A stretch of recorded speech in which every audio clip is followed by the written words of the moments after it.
Ambetigantre duhluchinos, morolai arti, morshirio l'arros, agrimna nauste valiririna, gobedia gaelkani,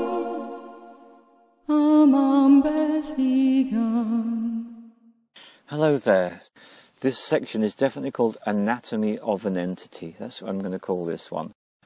The impetus for this film is the last Universal Soul Retrieval Initiation training. And at the very end of the training, with 20 minutes before I was due to walk out of the training place, I was asked this question. And the question is, please would you tell us something about these negative energies that we release from people and the negative energy release, which is stage 1 of the USR process? That was the question. And I said, well, if I had an hour to spare, maybe I could. But seeing as we're all about to leave, that's just not possible. I'll see whether to make a film about it. So this is me finally honouring that promise. And I've needed to go through a lot of personal experience in order to make this film, which has even included reading a book only in the last 48 hours, which is provided with yet more crucial information to be able to provide this for you. So we have the term negative energy, and this is the one I mostly use, especially for clients. There's the term entity and there's the term demon, and in a sense we're talking about the same thing. We're talking about something which has an influence on corporeal human beings that are walking around in what people sometimes laughingly refer to these meat suits. And they can affect people to such an extent they can blight their lives and cause untold suffering. We will discover just how severe in the film. So this section, Anatomy of an Entity, is to look at how a negative energy, which requires extraction medicine, is formed. And this is what you need. You need a human being that lives a life, and then they're going to pass on. And they pass on. So it's opposed to lives and dies, to put it into normal speak. And what is required for this is a person with a very strong fixated desire for something. It could be anything. It could be for money, it could be for sex, it could be for alcohol. Let's go for alcohol, that's a good one. So we've got a person with a really insatiable desire for alcohol, and they die, pass into spirit, because there is no death, you know that by now. So when the person passes on and leaves behind their meat suit, their corporeal existence, this is what happens. The physical body is animated by what we call the energy body, what a lot of Western occultists like to call the etheric body. Give something a more fancy name, it all sounds good, doesn't it? So this etheric body is an energy body which actually gives the physical body life.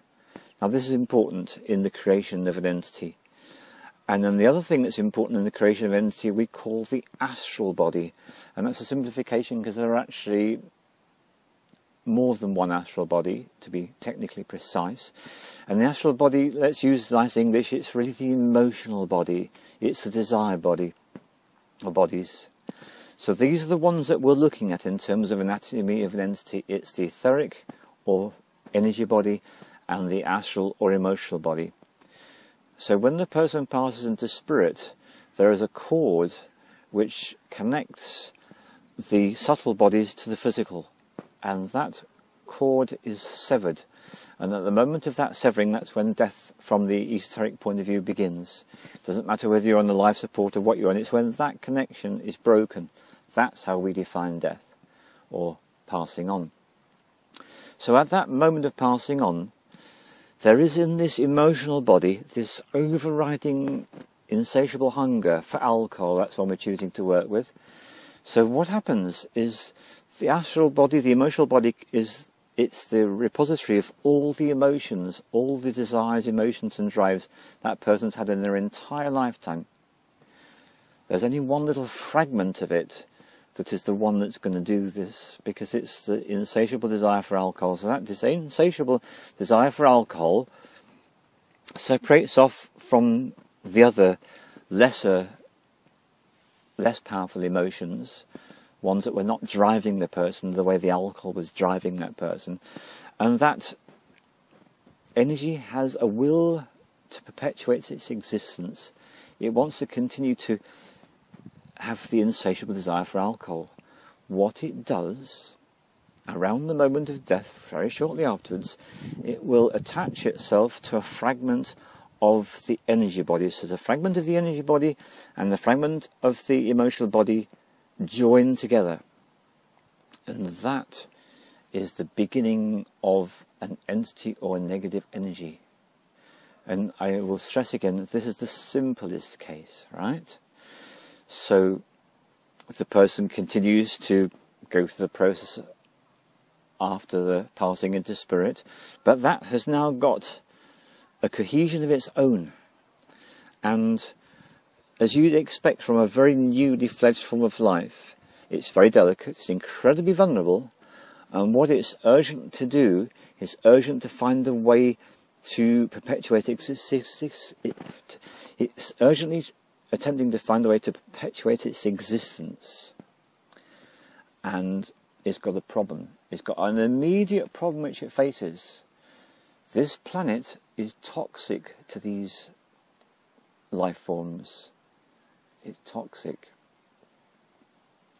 And furthermore, as I learned in my shamanic training, this planet has got a way to process these so that they no longer have their own existence, but get processed elsewhere to other realms.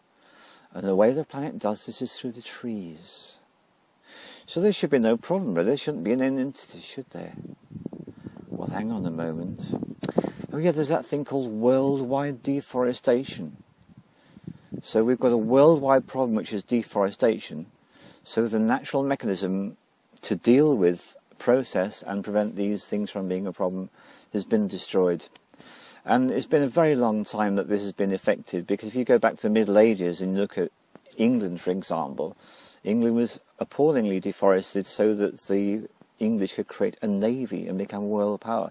This is not a modern phenomenon, this is a very ancient phenomenon of the Sahara Desert. I could go on, so people might say, these entities have been around for a long time, Keith, and I say yes, and worldwide deforestation has been a serious ongoing problem for far longer than we're aware of, actually. It's not a modern thing at all. So the mechanism with which the planet has to deal with this has been interrupted by human beings. There's a problem. But let's return to this fledgling entity. It's in a toxic environment. The trees which are used to process it are disappearing in droves and have been for a very long time.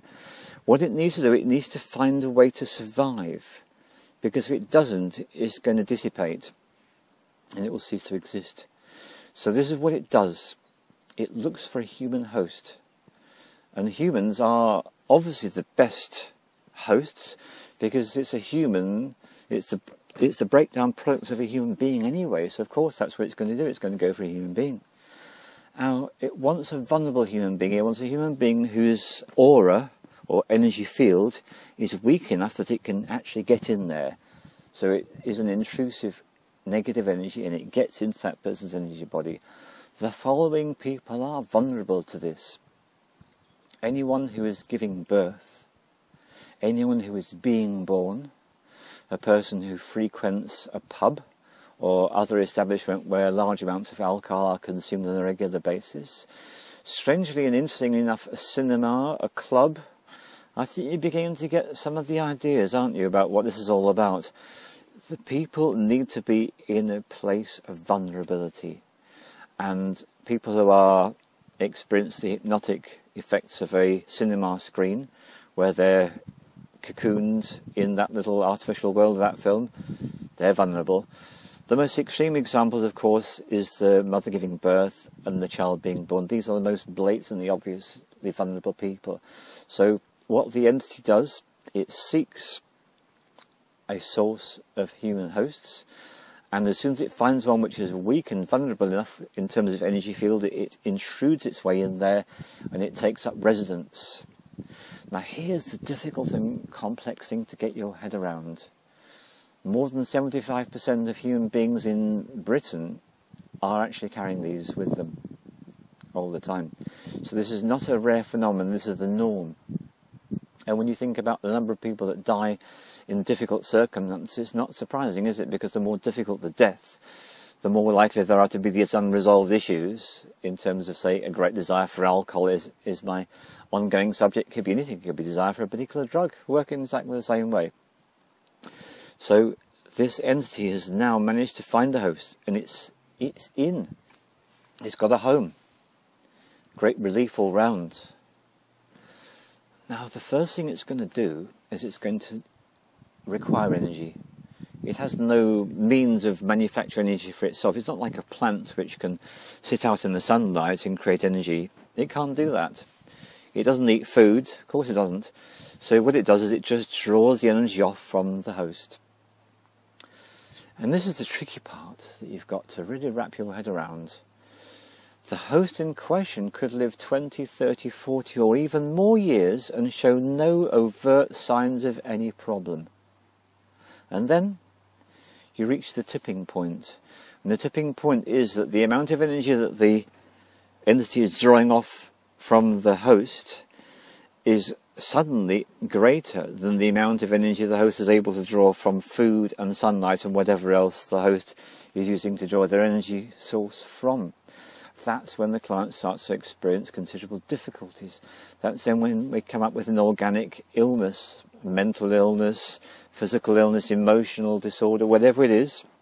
That's when they come up with these and they seek orthodox medical treatment and nothing works. Yes, hello, welcome to the shaman and other energy healers. That's why we exist, because this is when we step in, when all conventional forms of therapeutic process fail. And I include most of the so-called alternative therapies. They have no effect on this at all. Reiki has no effect whatsoever on this condition. I can give you a huge list of alternative therapies which don't work, but shamanism, certain branches of energy medicine, and exorcism, but that's another matter altogether, they do work. So this is a situation. The person is now experiencing serious energy depletion, which may have actually manifested in terms of physical or organic illness. They've tried everything, they're desperate. And I'm just thrown back in time to when I lived in a house which I owned, which I no longer have. And I remember someone I never met coming round to this house and explaining how much he'd been suffering. He'd been suffering consciously for 6 years, and it had been becoming progressively more and more difficult to function. And he described in detail his symptoms, which seemed to be physical and mental health issues. Negative energy release was done. It took minutes. His life is transformed. He's never looked back. It is that simple. That's the ironic thing about this work. And this is why I'm so grateful to every person that I train in the Universal Soul Retrieval, because that's another person that can help people out of these terrible messes that they get into. So bearing in mind, it's not just birth. It's not just giving birth. It's also hanging around pubs. So a lot of the reason why a lot of people become alcoholics is because they get these negative energies latching onto them as they become more and more of a habitual thing to do, and as they've started to develop a really consistent desire for alcohol, you can see the match. It's perfect. If you've got an energy, a negative energy that's got the alcoholism vibe going on, and it finds a human being that's got that, it's like a match made in heaven. So it's very, very difficult for people who are alcoholics, because most of the time they're not being an alcoholic for themselves, they're being an alcoholic for themselves and a whole host of other dead fragments of former beings. I know it's very strange, but that's actually what's going on. So that gives you something of an idea. So the main symptoms are going to be energy depletion plus whatever organic symptoms or mental health symptoms or emotional disorders a person chooses to manifest. And the main diagnostic features, no conventional therapy has any effect on these things. Then you know it's a negative energy, you can pretty much guarantee it. The negative energy release is a very straightforward process. Go and see any shaman who's practicing and has got a good reputation. They can get this sorted out within a very short space of time. Then your life is irreversibly improved. You feel so much better, and you have a joy and a lust for life, a joie de vivre that the person may have been missing for months, years, or maybe even decades. That's what I would call a classic, simple, straightforward anatomy of an entity and the physiology of the whole process. That's it.